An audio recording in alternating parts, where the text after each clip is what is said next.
Hey guys, welcome back to my YouTube channel. This is the Shiftercat and hope you're all doing really good. Well, like after a really long time, I am outside, finally vlogging, doing my thing. Maybe after 4 months, I guess. Last time I vlogged was maybe on March. I don't know. I don't even remember. Well, today we've got 4 crazy bikes. Okay, one is a scooter, Access 125. One is my R15 version 3. One is the Duke 390. And one Mahindra Mojo. I love this bike. It just came today. The bike we are focusing on today is the KTM Duke 390. Among its segment, it's one of my favorite bikes of all time. The reason why I love this bike so much is because, and if you are a bike enthusiast, then you must have heard that this bike is the most raw Duke 390 ever. Okay, it has raw power, absolutely raw power. The new Duke 390s are kind of refined and they've lost that raw animalistic feel. It has no refinement. Okay, it heats up a lot. Okay, and a lot of reliability issues. But still, the raw power is simply amazing. Okay, see, this bike was bought by my friend Tejas. Okay. Hello. He actually, the last time I saw this guy, he was riding an Access 125. He had no experience on bikes whatsoever. Okay, and suddenly he jumped straight to the KTM Duke 390. It's really appreciable that he, from an Access 125, he went to a Duke 390 and he's controlling it very well. Okay. We just had a round in the Mojo right now and it was really fun. Okay. If time permits, I'll do a video on this one too. But for now, today we are focusing only on this bike, the KTM Duke 390, the 2014 version, full raw power version. And by the way, this is a rental bike which is owned by my friend Tejas. Okay, if you want to rent this bike for a day or maybe for 1 week, I will give you a link in the description of his Instagram page of the rental company. Okay, THR Self Rides is the name of his rental company. It's light as hell, man. Like, it's really light. Okay, it's really very, very light. This thing pops a wheelie in first gear, second gear, and third gear as well. Okay, you don't even need to be experienced in popping wheelies for this thing. Okay, even a 10-year-old kid can sit on this and pop wheelies. That's the level of thrust on this motor. Of course, there are a lot of reliability issues with this model because it's one of the first Dukes. The engine heating is one of the first reliability issues. If you guys want to cook barbecue on this bike, then you're free to do so. Okay, because you can actually. It heats up so much. Okay, and if you're wearing shorts and riding it, like I am wearing right now, some pants, so I don't know, I might get a burn. Now, coming to the exhaust note of this bike, let's start this thing up. Okay. As you can hear, this has a very auto rickshaw like exhaust note. Some people love it, some people hate it. Let's give it a bit of revs. Well, I don't know if you like it or not, but I personally love this exhaust note. Okay, it's amazing. Anyways, let's just get going, I guess. Oh yeah. To completely understand in detail about a bike, you need to have a ride with it, which is the reason we are gonna go for a small round. I just hope it doesn't start raining now. If it does, my GoPro is screwed. Okay, there comes the Mojo.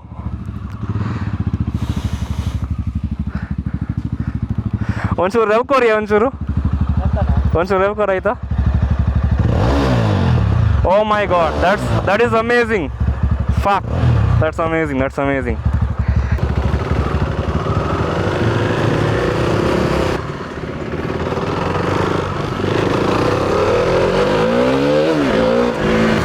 The way this thing pulls, out of this world, man, out of this world. Anata, sorry. Wait.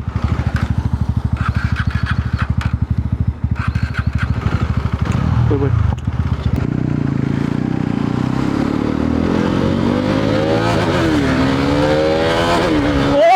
God! You see the amount of thrust on this motor?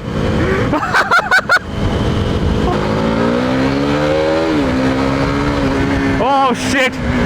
Oh my god, what a motor!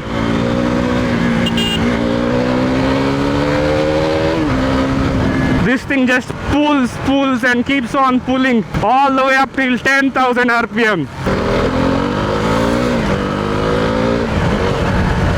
It's really easy to do quick overtakes on this thing because of the instantaneous power.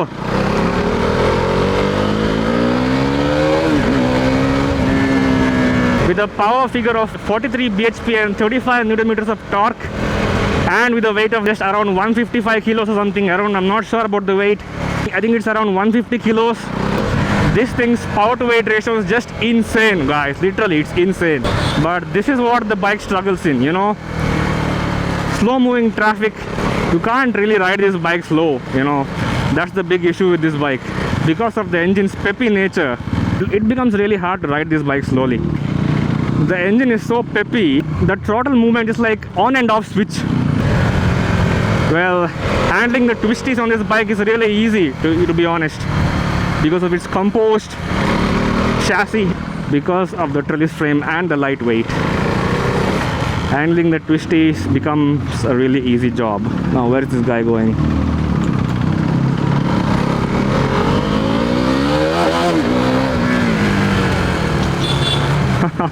Even the brakes are really sure-footed. Okay, there is immediate bite from these 320mm front discs. You feel really scared to push this bike beyond 6,500 RPM, okay? Because it just goes wild. It just goes wild beyond that RPM. Woohoo! The lightweight and the Metzeler tires. Whoa! It just shoots! It shoots ahead! This is crazy! Oh my god, what raw power is this? Every time you twist the throttle on this thing, it leaves a wide grin on your face. I assure you. Well, you really need to know what you're doing though on this, because if the speed catches you off guard, okay, you're screwed. You're literally screwed, because this thing moves so damn fast. If you go in the wrong direction, it might be fatal for you.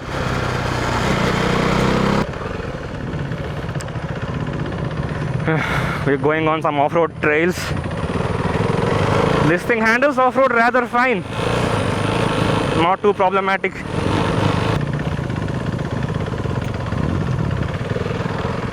Okay, we've made it to this ground.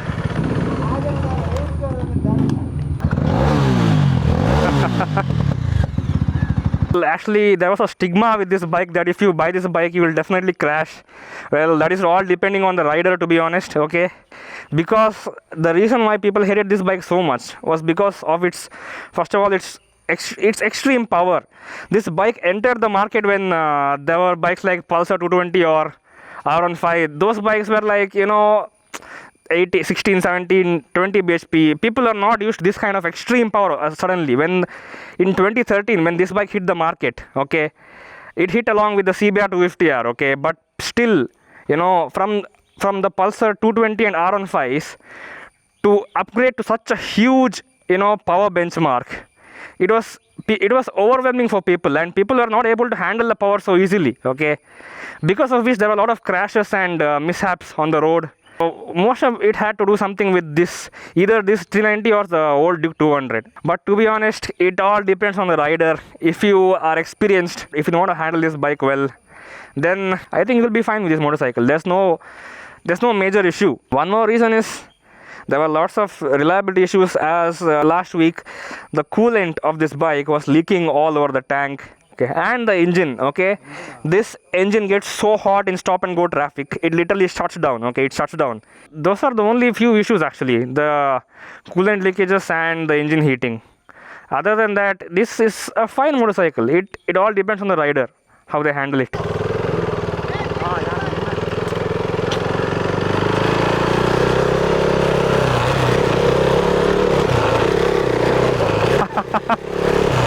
This thing handles off-road duties just fine, man. I mean, not an issue though. In any gear, it just goes. Even if that's a pillion, okay, right now I am weighing 90 kilos and my pillion is weighing around 80 kilos, okay, but still this thing pulls like a maniac. Okay, we have arrived at a wonderful location, man. Unjaga Saikundata. Whoa, this place is crazy. Wow. Look at this place. Fuck, it's amazing. Now we have to get back to our location before it starts raining. Apache RTR 200 race edition 2.4. Okay, that seems really happy. I don't know for what reason. Let's go. Yo, let's race, bro.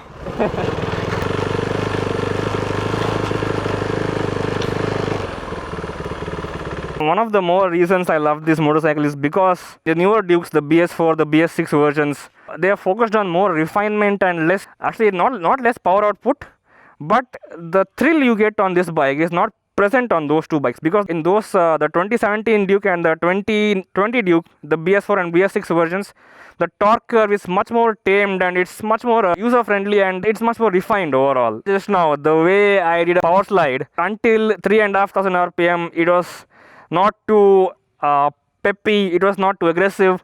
The moment the revs crossed 4,000, the rear wheel spun up and I did 2 power slides over there. I just lost the rear. Without even wanting to do power slides, unintentional power slides. Okay, if you want to buy a Duke 390, well, it depends on your liking which version you want to buy. This thing is available in the second-hand market for like 1.5 lakhs or maybe 1.2 lakhs. And if you want a raw experience, raw power, and not too many reliability issues though, it's good enough. If you want a raw power experience, you can go for this one.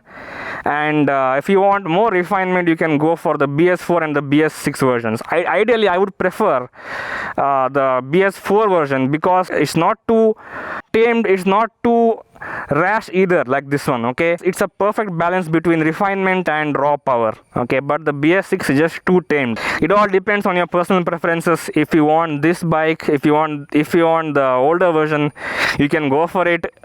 Personally, I didn't find much of a reliability issue with this, only the coolant leakage and the engine heating and the stalling between traffic.